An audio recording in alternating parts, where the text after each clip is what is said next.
Ancient shaver yang terbaru ni memang lawa gila. Korang tengoklah dia punya warna. Memang gempak. Jom kita review. Bila korang shave tu pun, dia punya result memang smooth je.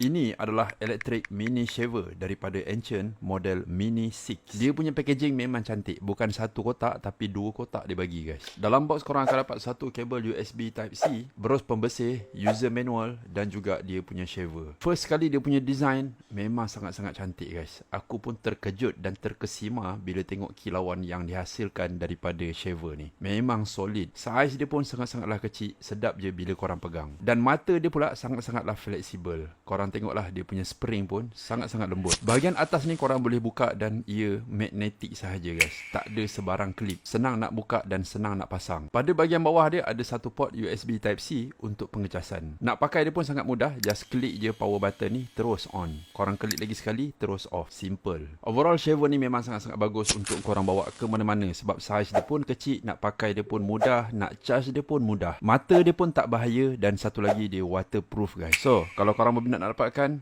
link aku ada sediakan.